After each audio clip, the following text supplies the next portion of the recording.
नमस्कार, श्री स्वामी समर्थ. मी मनीषा. स्वागत आहे तुमचं माझ्या नवीन ब्लॉगमध्ये. चला तर मग आजच्या ब्लॉगला सुरुवात करूया. तसं तर आजचा ब्लॉग थोडासा म्हणजे 4 ते 5 दुपारच्या 4 ते 5 वाजता शूट केला होता, चालू केलं होतं. कारण की सकाळपासून काही एवढं जमलंच नाही, त्यामुळे काही शूट घेतलंच नव्हतं. मग आम्ही गेलो होतो टेरेसवरती. इथे आभाळ इतकं छान झालं होतं ना, म्हणजे असं पूर्णपणे असं म्हणजे ढग आणि ते निळं इतकं म्हणजे समोरून बघायला खूप छान वाटत होतं. ढगाळ ढगाळ वातावरण एवढं, आणि त्यात मुलं पतंगही उडत होती. मग तेच आम्ही चला म्हणलं आता घरामध्ये पण थोडंसं गार वातावरण झालेलं आहे ना, त्यामुळे मग घरामध्ये बसण्यापेक्षा चल वरती जाऊन बसलो होतो. कारण की मुलंही तिथं खेळतात आणि आपलंही. तर पतंग एकमेकाचे पतंग काटत होते. तर थोड्या वेळाने तिथून आम्ही खाली आलो. तर आम्हाला जायचं होतं बाहेर. तर कुठे जायचं होतं ते पण तुम्हाला नंतर सांगते. चला मग. तर इथं फिश टँक बघून प्रणव एवढा खुश होतो ना, जसं जसं ते फिश खेळतील ना तसंच त्याला इतकं मस्त वाटतं ना, तो त्यांच्या पुढे जाऊन नाचत बसतो. आणि इतका कालवा करतो ना, खूप ओरडतो. त्या माशांना ओरडतो का काही वेगळं वाटतं त्याला, ते त्यालाच माहिती. आणि मासे पण खूप छान असं गेल्यानंतर ते खूप छान खेळत बसतात दोघे पण.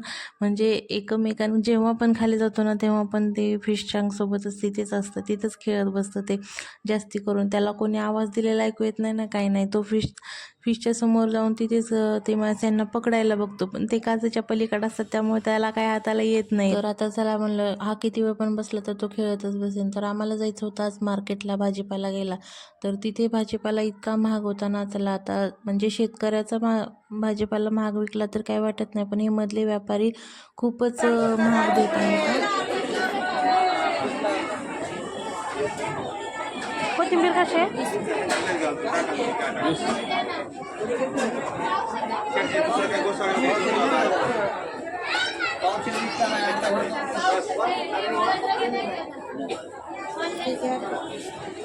वांग बारे, भेंडी बारे, वांग बारे, भेंडी बारे, वांग बारे. पालक 20 ला, कोथिंबीर 20 ला, पालक 20 ला घे. कशा आहे ते बघून घेऊ का? टमाटे कसे आहेत? होय टमाटे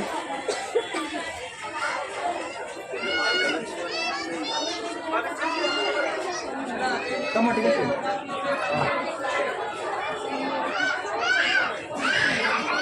बोल कशा आहेत?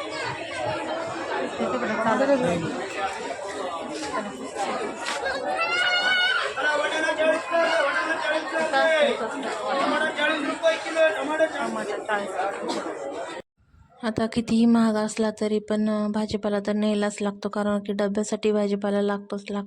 कारण की आता एखादे दिवस असं तसं आपण काहीतरी बनवू शकतो, पण असं रोज रोज किती दिवस बनवणार, त्यासाठी भाजीपाला तर लागतो. आणि आवडीनिवडी पण खूप असतात. एक जण एक भाजी खात नाही तर दुसऱ्याला ते आवडत नाही. आमच्या घरामध्ये तर आता आम्ही जॉईंट फॅमिली आहे, त्याच्यामुळे मग भाजीपाल्याचं 2 भाज्या तर हमखास लागतात. सकाळी 2 भाज्या, संध्याकाळी 1 भाजीवर कधी चालतं, कधी 2 भाज्या. म्हणजे कोणाला दोघं-तिघांना आवडत नसली की मग वेगळी त्यांना भाजी करावी लागते. सर्वजण जर खात असले तर मग एका भाजीमध्ये चालतं.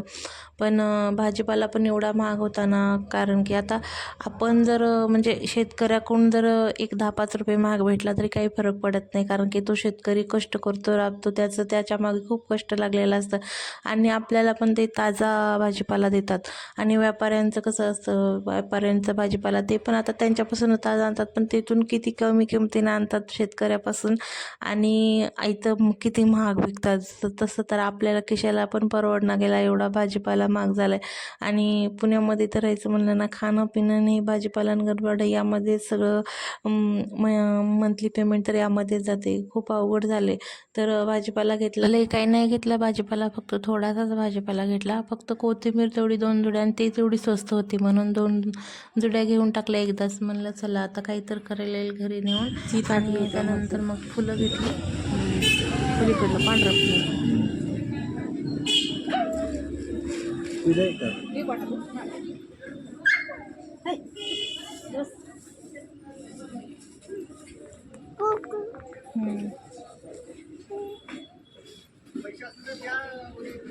300 रुपये, 350. ते लॉक करून येऊ गल्ल्याला. हार बघा, त्यांनी प्रत्येक पिशवीत राहते पुन्हा. हार पिशवीत प्रत्येक एक हार वाटला.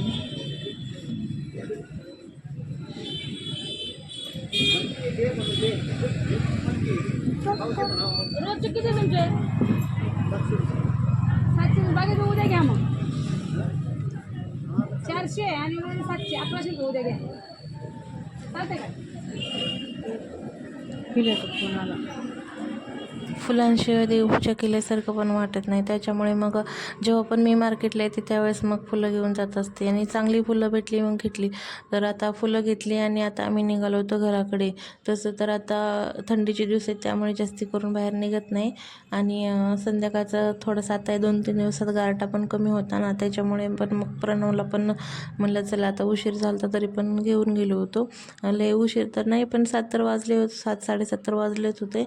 पण गारठा पण लागतो ना आणि प्रणव कसा शांत बसत नाही बाहेर गेल्याच्या नंतर. तर शापूची एक गड्डी घेतली होती मी आणि 2 कोथिंबीरीच्या गड्ड्या घेतल्या होत्या. संत्री घेतली 1 किलो आणि म्हणजे असं सर्व भाजीपाला तर महागच होता आणि घेतल्याच्या नंतर 2-4 दिवस आता हे 2-3 दिवस जातो. मग हे गोळूची भाजी घेतली होती बारकी. तुमच्याकडे काय म्हणतात मला हे पण नक्की कमेंट करून सांगा.